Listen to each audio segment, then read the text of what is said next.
আসসালামু আলাইকুম।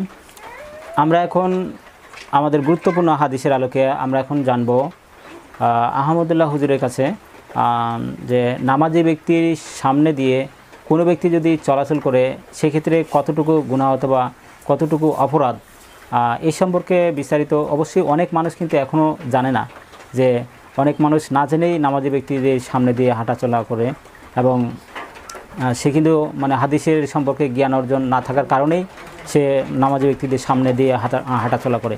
তো আমরা এখন আহমদুল্লাহ হুজুরের কাছ থেকে শুনবো যে নামাজি ব্যক্তির সামনে দিয়ে হাঁটাচলা করার কতটুকু গুনাহ অথবা অপরাধ, এই সম্পর্কে আমরা বিস্তারিত শুনে আসি।